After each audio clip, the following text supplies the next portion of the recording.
రాష్ట్ర ప్రభుత్వం ఆదేశాల మేరకు మే 1వ తేదీన పింఛన్ను పంపిణీని 2 విధాలుగా చేపట్టడం జరుగుతుందని కాకినాడ కలెక్టర్ జె నివాస్ తెలిపారు. సోమవారం కాకినాడ కలెక్టరేట్లోని వివేకానంద సమావేశం హాల్లో ఏర్పాటు చేసిన మీడియా సమావేశంలో కలెక్టర్ నివాస్ మాట్లాడుతూ కాకినాడ జిల్లాలో 2,86,062 మంది లబ్ధిదారులకు గాను మే 1వ తేదీన 2,13,195 మందికి ఖాతాల్లోకి నేరుగా డీబీటీ పద్ధతిలో పింఛను జమ చేయడం జరుగుతుందని, బ్యాంకు ఖాతా లేని వారికి 67,467 మంది ఉన్నారని, వీరందరికీ నేరుగా పింఛను అందించడం జరుగుతుందని వివరించారు. ఈ సమావేశంలో డిఆర్ఓ తిప్పేనాయక్ తదితరులు ఉన్నారు. బ్యాంకులకు సెలవు ఉన్నప్పటికీ కూడా ఆ రోజు ఖచ్చితంగా వాళ్ళకి డీబీటీలో వాళ్ళకి అమౌంట్ పడతాయి. ఎవరైతే 2,13,195 ఉన్నారో వాళ్ళకి ఇది పడతాయి. ఇది రాష్ట్ర ప్రభుత్వం చాలా స్పష్టంగా తెలియజేశారు. నా ఈ వివరాలు ఏవైతే ఉన్నాయో, ఎవరికి ఏ రూపంలో పెన్షన్ రాబోతుంది, ఎవరికి ఇలాగా ఈ పెన్షన్ వస్తున్న వివరాలు విలేజ్ వార్డ్ సెక్రటేరియట్లో పొందుపరచడం జరుగుతూ ఉంటుంది.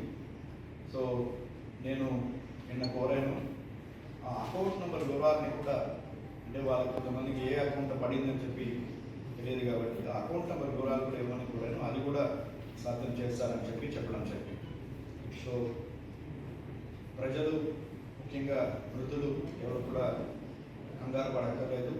ఖచ్చితంగా వాళ్ళందరికీ కూడా నేరుగా వాళ్ళ ఖాతాలోకి ఈ పెన్షన్ అనేది జమ అవుతుంది. ఎవరికి ఏ విధంగా జమ అవుతుందో కూడా తెలియచేయడం జరుగుతుంది.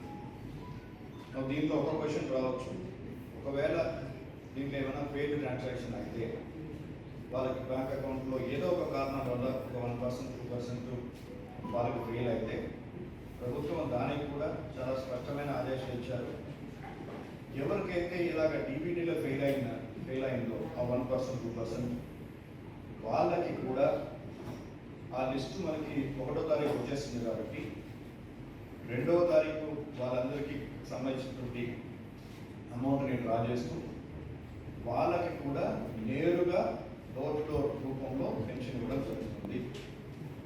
సో 3వ తారీఖు కల్లా 1వ తారీఖే 95%, 96% పెన్షన్ అయిపోతుంది. ఈవెన్ డోర్ టు డోర్ కూడా ఆ రోజే మ్యాక్సిమం సెకండ్ లోపల కంప్లీట్ చేయమని చెప్తున్నాను.